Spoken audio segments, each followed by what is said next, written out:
Oil మొక్కలకు ఎందుకు వాడుకోవాలి? ఇప్పుడు మనం నూనెలు చేసేదాన్ని దేంట్లో తీస్తున్నాము? ఏదైనా కానీ విత్తనం నుంచే నూనె తీసుకుంటున్నాం.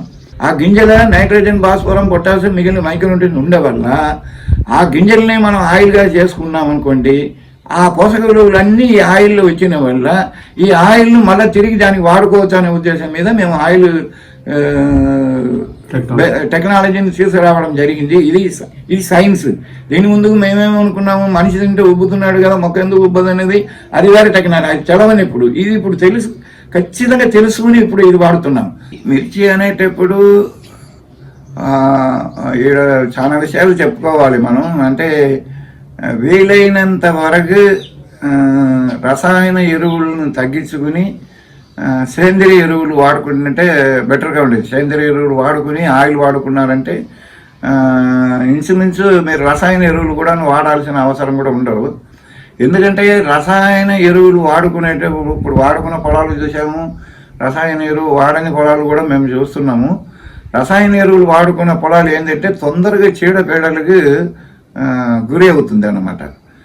రసాయన ఎరువులు వాడకుండా మామూలుగా పశువుల ఎరువు లేదంటే మా ఆయిల్ ఇలాంటిది వాడుకునేది కొద్దిగా ఈ చీడపీడలను తట్టుకుంటున్నది. అందువల్ల ఇది ఏది కుదరని వాళ్ళు వేరే ఏం మనకు మార్గాలు లేవు. వర్షాకాలం పంట అయినా నీలపారకమైనా ఏదైనా కానీ ఒకవేళ మీరు ఆయిల్ కానీ మిగిలిన ఎరువులు కానీ ఎక్కువ మేము వాడుకుంటాము అనుకుంటే మాత్రం కనీసం అంటే 42 అంగుళాల నుంచి 48 అంగుళాలు అంటే 4 ఫీట్లు వెడల్పన్నా ఉండాలి. మొక్కకు కనీసం 2 ఫీట్లు వెడల్పన్నా ఉంటుందంటే మాత్రం దిగుబడులు బాగా వచ్చేందుకు అవకాశాలు అయితే ఉన్నాయి. మల్చింగ్ వేసిన దానికి మల్చింగ్ వేయని దానికి డిఫరెన్స్ చాలా ఉంది. అంటే అది ఇంచుమించు 3 ఫీట్ల పొడుగు 2 ఫీట్ల పొడుగు మల్చింగ్ వేసిన మొక్కలు పెరుగుతున్నాయి. ఇది 1 ఫీటు కూడా లేదు, ఫీటు అర్ధ ఫీటు లెవెల్నే ఉండిపోతుంది. మల్చింగ్ అంత ఉంది. ఎందుకంటే తడి అనేది కొద్దిగా దొరుకుతాయి, కానీ వర్షాకాలంలో తడి ఎక్కువైనా కానీ కష్టమే. కానీ ఇది మల్చింగ్ వేసిన వల్ల ఏమవుతాయంటే వర్షాలు పడి కిందికి వెళ్ళిపోతుంది. మీరు ఒట్టి భూమిలో పెట్టినారనుకోండి, భూమిని ఇంగుతుంది. ఇది ఎందుకంటే బోధ చేసి మనం పెట్టే వల్ల మల్చింగ్ పేపర్ మీద ఉండే వల్ల దానికి కావాల్సిన తడే ఉంటుంది, కానీ మిగిలిన తడలన్నీ ప్లాస్టిక్ పేపర్లో పడి కిందికి పడి వెళ్ళిపోయేందుకు కూడా అవకాశాలు అయితే ఉంటాయి. వైరస్ అని అంటున్నట్టే ఇప్పుడు మనకు కరోనా వచ్చింది, ఈ మందు ఉందా? మందు లేనే లేవు. ఎందుకంటే వైరస్ అనే మాటను మీరు వదిలేసి ఇదంతా బ్యాక్టీరియా వాతావరణం మీద అది ఆధారపడి ఉండేది వల్ల వైరస్ లేనే లేవు. ఇంకా వైరస్ లేకపోతే నన్ను ఏమైనా వేరే అంటారో ఏమో, కానీ అందుకోసమే నేను ఏమి అనడం లేదు. కానీ వైరస్లు రావు. బ్యాక్టీరియా సంబంధించినవి వస్తుంది, వాతావరణం సంబంధించినది వచ్చి ఆకులు ముడుసుకుపోయే అవకాశాలు ఉంటాయి. కానీ వైరస్ అనేది వైరస్ ఉంటే మాత్రం మనిషి కానీ మొక్క కానీ బతకు చచ్చిపోతాయి, అది తెలిసిందే. కానీ ఆయిల్ సంబంధించిన మందులు వాడుకున్నారంటే మీకు వాతావరణంలో మార్పు సంవత్సరం వస్తుంది. వచ్చేందుకు లోపల మీకు 30 నుంచి 40 క్వింటాలు వాడువాళ్ళు చేసుకునే విధానాన్ని బట్టి ఎట్లా మోసంగా పోయినా ఏం చేసుకున్నా కానీ 30 నుంచి 40 క్వింటాల దిగుబడి వచ్చేందుకు మాత్రం అవకాశాలు ఉన్నాయి. ఇది మేము కనీసం 3 సంవత్సరాల నుంచి చూసుకున్నదే. నేను ఏమన్నాను, పై ముడత అనేది చివరి టైంలో అందరికీ వస్తుంది. ఈ మందులు వాడుకున్న వాడికి వస్తుంది, ఆ మందులు వాడుకున్న వాడికి వస్తుంది, రాదనేది లేదు. కానీ ఆయిల్ వాడుకుంటే మాత్రం తొందరగా కాత పెట్టి అది వచ్చే టైం లోపల ఈ కాత మనకు వచ్చేస్తుంది అన్నమాట. దానివల్ల ఆయిల్ అనేది మీరు వాడుకున్నారంటే మంచిగా ఉంటాయి.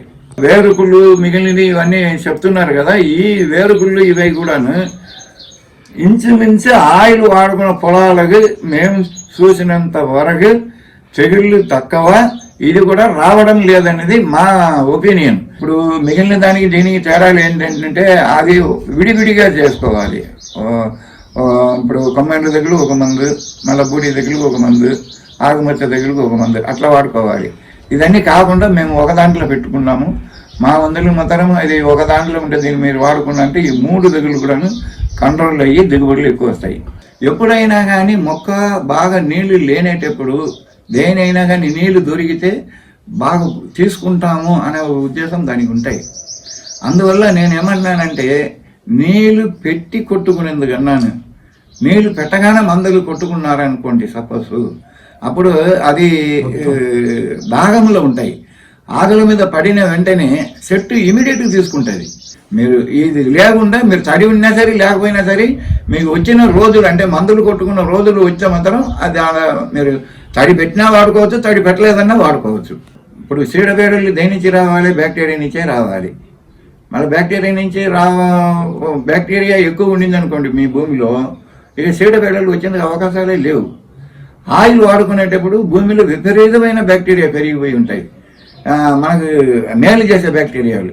అందుకోసం ఈ ఆయిల్ వాడుకున్నారంటే విత్తన శుద్ధులు లేవు, కొమ్మ ఎండు తెగులు తక్కువ ఉంటుంది, బూడి తెగులు తక్కువ ఉంటుంది, రసం పిలుచుకున్న పురుగులు తక్కువ ఉంటాయి, అన్నీ తక్కువ ఉంటాయి.